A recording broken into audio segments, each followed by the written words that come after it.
Olá a todos, eu sou a Lê, estamos iniciando mais um programa Condomínio Sustentável.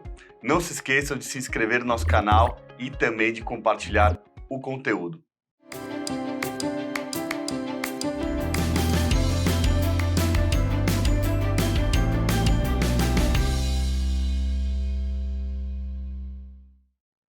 No tema de hoje, nós vamos falar sobre ESG no Secov São Paulo. E para falar sobre esse tema, chamei aqui a Patrícia Bittencourt, assessora da Vice-Presidência de Tecnologia e Sustentabilidade do Secov e especialista de ESG. Muito obrigado pela presença. E Ale, eu que agradeço a oportunidade de estar aqui compartilhando com vocês um pouco aí sobre o nosso trabalho lá no Secov. Obrigado, Patrícia. Bom, iniciando, eu acho que, apesar de ser muito conhecido, né, explicar um pouco para o pessoal que está em casa o que seria o Secov. O Secov é um sindicato e ele representa as empresas do setor imobiliário e que vem lá desde da empresa que faz a parte de loteamento até a incorporação, gestão patrimonial e administração de condomínios. Então, é um sindicato de empresas, é um sindicato patronal e a nossa missão é defender os interesses e disseminar a informação para esse conjunto de empresas. Legal, ótimo. E existe há muito tempo o Secov? É mais de 70 anos, acho que 75 anos já completados, já Caramba. bastante. Legal. E bom, eu fiquei sabendo que vocês têm novidades, né? Então nós estamos falando de ESG. E aí me conta quais são essas novidades aí do Secov com ESG. Então, a gente lançou agora em março o Guia ESG do Secov, com o objetivo de orientar as nossas empresas associadas e representadas em como trilhar essa jornada, né? Porque a motivação é a seguinte: muitas empresas elas falam assim, eu sou ESG, e a gente quis tangibilizar isso numa publicação para dar a real orientação do que é ser uma empresa ESG, o que fatores fazem parte desse olhar, né? Então, esse guia ele tem o objetivo de trazer uma trilha, não é um trilho, para que a empresa entenda do assunto e possa ter interesse de colocar isso dentro do seu negócio. Legal, e já existiam normas parecidas? Na verdade, o Secov ele é signatário do Pacto Global desde 2009. Então, a gente sempre, nesse movimento de engajar as empresas em vários assuntos relacionados à sustentabilidade, tanto na questão ambiental quanto social, a gente já vinha fazendo várias ações. Desde 2021, a gente começou a entender a necessidade de trazer eventos para falar sobre isso e de buscar maior consolidação de conceitos para passar isso para as empresas.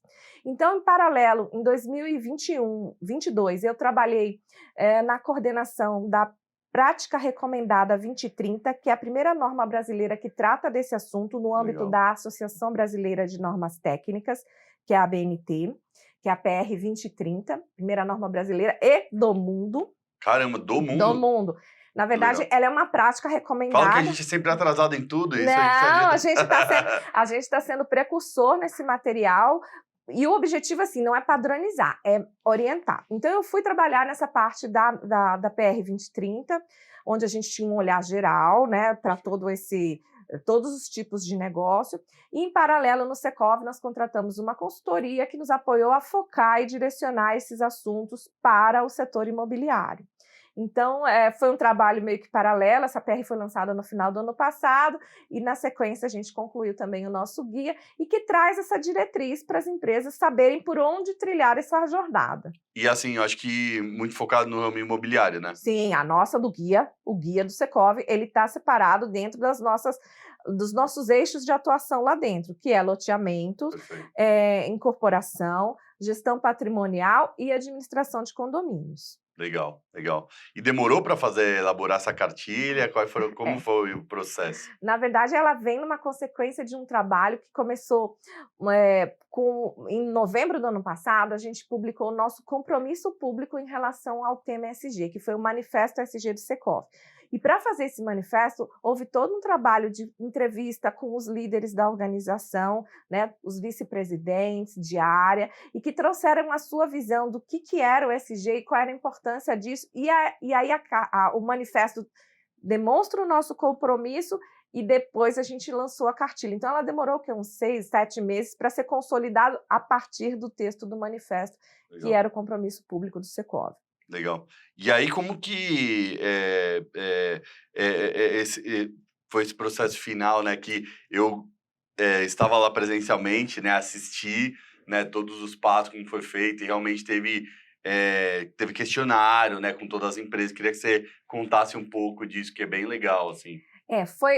A gente fez uma pesquisa usando como parâmetro uma régua que foi estabelecida na PR 2030. Nessa pesquisa, a gente perguntava para as pessoas qual era a percepção delas em relação às suas práticas. O que você acha que a sua empresa é? Ela é ESG ou não é? E a gente deu algumas respostinhas para eles escolherem. A gente observou, e depois, isso foi uma primeira pergunta, que foi da percepção, e depois, na sequência, a gente entrou em temas específicos do setor. Foram 16 temas que nós perguntamos para as empresas, e aí, Ale, foi uma pesquisa focada para um piloto na incorporação imobiliária, tá? Então, foram só com empresas de incorporação. E nesses 16 temas de incorporação imobiliária, a gente observou que a percepção das empresas era muito diferente da prática, né? Ele se achava lá em sim, super ESG, e de repente ele não tinha uma prática de destinação correta de resíduo, por exemplo. Sim. Então, isso reforçou o nosso entendimento, né? Trouxe dados para a necessidade de trazer conhecimento para as empresas do que realmente era e como se posicionar diante desse tema. Legal, ótimo. E, assim, tem um nome, né? Eu esqueci agora, mas é envolvido com greenwashing, não lembro agora, que algumas empresas estão até receosas de contar o que elas fazem, né? Com medo das críticas, né? E dos cancelamentos. Eu esqueci agora. É green hustling. É isso? Isso. É quando você deixa de falar do que você faz. É tão ruim quanto o greenwashing, porque a partir do momento que você deixa de falar, você também deixa de mostrar o seu investimento, o seu compromisso, né? Então, a gente tem que ser... A gente até fala isso na cartilha, é o relato com ética e responsabilidade, né? Então, falar o que você faz realmente, inclusive, a gente deixa, assim, nessas falas, que não precisa estar 100% lindo para falar, você tem que mostrar, porque a vida real não é perfeita, então o que não deu certo, o que você vai fazer para corrigir aquilo ali, também faz parte dos relatos. Não, né? eu achei super legal que as empresas responderam, né? Teve essa questão, mas é isso, se não responderem, não participarem, nunca vão melhorar, né? Mas eu acho que é bacana de as pessoas terem essa visão também em casa, né? Porque se, né, tudo que a empresa divulgar de legal que ela faz, você criticar o outro lado, né, vai acabar entrando nessa bola negativa, né? Não, com certeza. E o legal é que no nosso guia, a gente separa em práticas, em níveis de práticas, iniciante, intermediário e avançado. Enquanto na norma da BNT tem 5 estágios, a nossa pesquisa foi baseada nesses 5 estágios, mas no guia do Secov, para facilitar, para ser mais didático, a gente separa em 3 níveis. E nós trazemos exemplos de práticas em cada nível desse, por tema, por exemplo, por resíduo, por eficiência energética, por água, na parte social, no relacionamento com colaboradores, com fornecedores, com clientes, na governança também, na estrutura de governança, na ética, na transparência. A gente traz exemplos de práticas que é muito fácil a empresa olhar e ver, olha, poxa, isso daqui não é um absurdo, eu consigo, mesmo uma empresa pequena, até mesmo um condomínio, é possível olhar e se inspirar de como tratar essa pauta dentro daquele funcionamento, daquele CNPJ, né? E aí, a gente fala muito na questão ambiental, mas acho que, principalmente quando a gente fala de imobiliário, governança é super importante, né? O que é uma boa prática de governança e o que é uma prática ruim de governança? Ruim, eu já vou falar que os greenwashings, você relatar o que você não faz, eu acho que é uma dos principais pontos aí de governança. Mas, assim, uma boa prática e que independe de você ter uma estrutura mega grande, é você ter papéis bem definidos.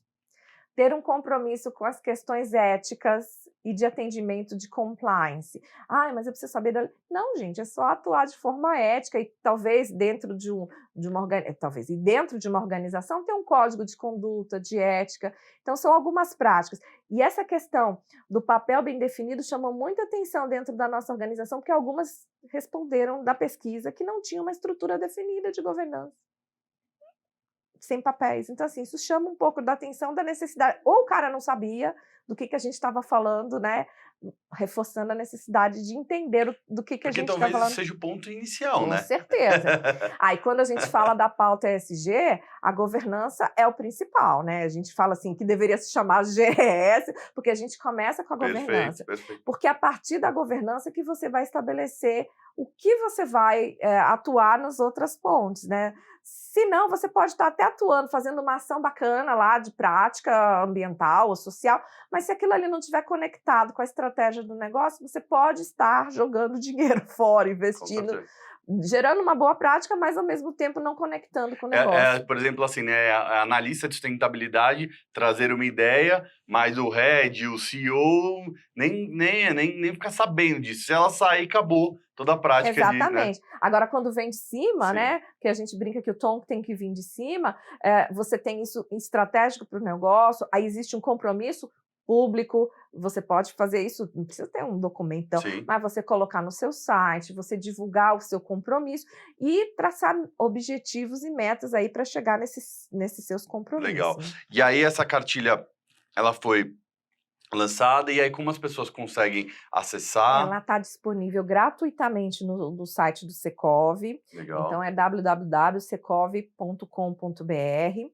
E a gente agora está lançando um curso também, falando tanto da norma da ABNT como a aplicação da cartilha para o setor imobiliário. Esse curso é um curso online, a gente são 5 encontros de 3 horas, mais ou menos, e a ideia é debater, não é gravado, tá? É ao vivo, com o pessoal sobre como colocar em prática. Legal. Ele é online, presencial? Online e ao vivo. E, bom, a gente já comentou um pouco disso, mas e o papel dos condomínios nisso tudo, né? Então, se a gente pensar o condomínio como um CNPJ, né? Então, assim, a gente tem ações dos três eixos, no E, no S e no G. No E, a gente sabe mais do que né, é comum aí a questão da eficiência energética, até porque, né, ali, assim, a gente fala muito de emissão de carbono, né? E nesse processo de emissão de carbono, as emissões das edificações construídas é muito maior do que até a própria construção da edificação. Então, como é que a gente reduz essas emissões? Buscando equipamentos mais eficientes, melhorando a eficiência energética das edificações e utilização de outros recursos, painel solar, estou vendo aqui outras possibilidades de energia. Mas, assim, dentro do condomínio, o ambiental é muito bem explorado, e a gente sabe, melhoria de água, energia, de uso dos recursos. O social também dá para a gente colocar em prática quando você pensa nos colaboradores, você dá condições de trabalho adequada para os funcionários do condomínio, EPI, toda aquela questão, possibilidade até dele aprender uma outra atividade, um desenvolvimento, mas também tem fornecedor, você tratar o fornecedor de forma ética, buscar nesse fornecedor alguns conceitos de sustentabilidade dele mais comprometido, seu fornecedor local, e também tem a comunidade, não só do entorno, mas de dentro do próprio condomínio. Né, ter um ambiente aí de bom relacionamento. De paz, né? Pois é, buscar talvez criar algumas ações em que facilite essa interação, né? Afinal de contas, né? Às vezes a gente nem conhece o vizinho que está do outro lado da porta. Né?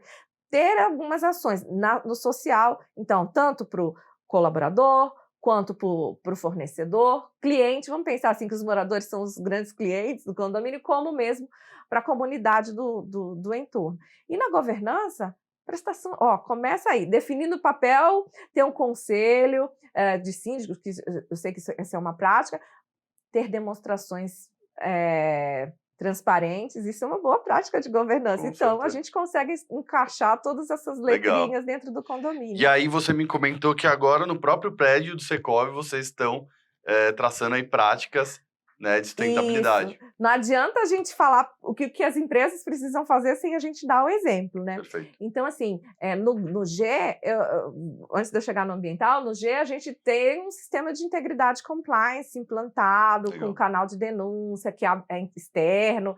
Então, assim, a gente tem várias outras práticas, mas esse é um exemplo. No S, a gente tem o Instituto Ampliar e a gente está avaliando aí um Instituto Secov com uma ampliação mais abrangente.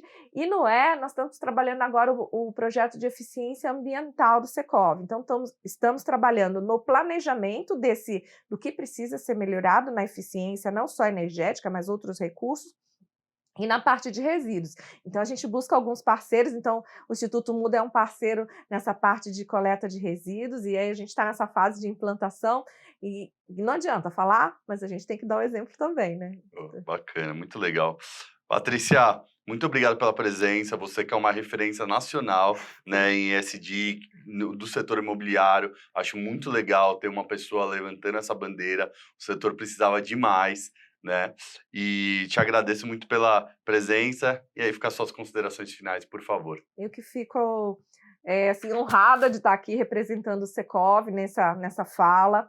O setor ele faz muita coisa, às vezes a gente não sabe como comunicar isso, mas às vezes também não consegue entender que esse assunto, sustentabilidade, é um assunto que vem evoluindo e que agora o ESG ele traz mais objetividade, mas o fundo que a gente quer trabalhar para o desenvolvimento sustentável. Então eu agradeço aí também a oportunidade.